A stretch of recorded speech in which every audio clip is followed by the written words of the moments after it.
Bonjour à toutes, bonjour à tous, bienvenue sur la chaîne Happy Prof. Je suis Stéphanie Chauvel. Et je suis Valérie Renaudot et nous sommes toutes les deux professeurs et formatrices académiques.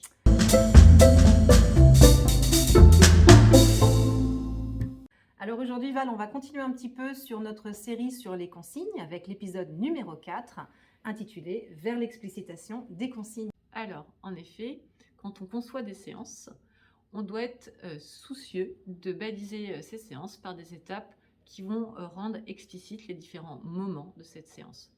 On sait qu'il y a des moments très sensibles dans une séance avant de donner une nouvelle tâche, donc avant de donner de nouvelles consignes, en donnant la tâche, c'est-à-dire en donnant la consigne, pendant qu'il réalise la tâche et puis après la tâche.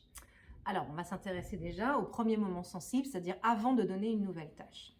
Il y a 4 grandes étapes. La première, c'est de rappeler ou de faire rappeler ce que l'on a appris antérieurement.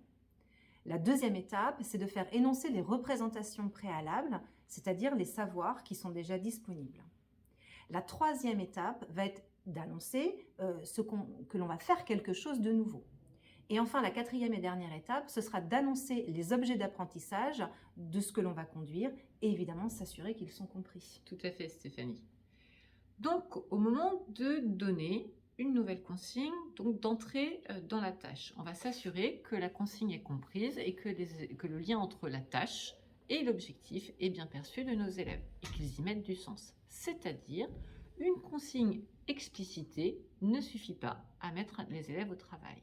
Il va falloir dépasser la simple reformulation pour réfléchir aux critères de réussite avec des questions types qui nous sont proposées par Sylvie Seb. Alors, on va vous en proposer quelques-unes pour que vous voyez un peu mieux de quoi l'on parle.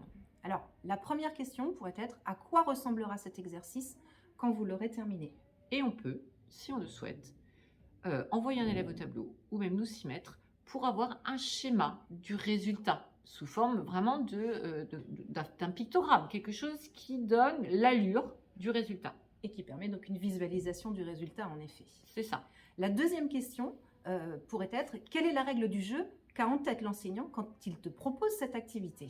Alors ça, c'est si on est en devoir fait, par exemple, ou quand on est en classe, qu'est-ce que j'avais dans ma tête d'enseignant quand j'ai écrit cette activité pour vous? Donc là, on demande vraiment à l'élève de prendre la place de l'enseignant. C'est ça. À quoi doit-on faire attention dans la tâche? Donc, quels sont les moments importants ou quels sont les points sensibles dans la consigne?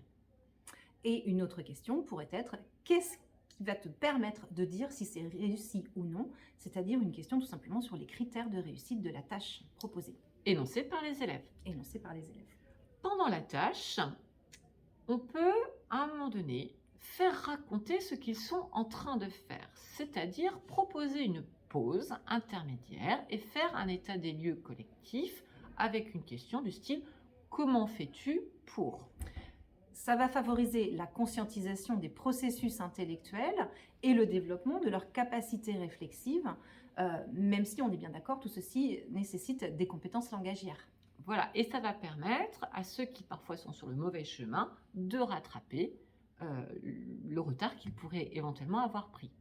On peut aussi avoir une réalisation de cette tâche en 2 étapes. Tout d'abord un travail individuel, puis un temps de travail en groupe avec une réalisation commune, mais négociée, c'est-à-dire que chacun aura explicité comment il a fait et pourquoi, et il ne propose qu'une seule réponse en grand groupe.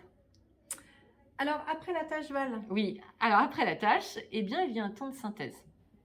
Une formalisation du savoir ou ce qu'on appelle l'institutionnalisation des savoirs. C'est-à-dire qu'on va passer de cette situation particulière que nous venons de travailler à une dimension universelle ou encore un passage à l'abstraction. C'est-à-dire placer le savoir dans un système organisé. Voilà, donc un écrit va être réalisé sur ce qui a été appris pendant la séance et il va servir de synthèse collective partagée. C'est ça. Donc, cette vidéo est maintenant terminée. N'hésitez pas à liker, à nous faire des suggestions, nous laisser des commentaires. Et merci beaucoup et à très vite sur Happy Prof.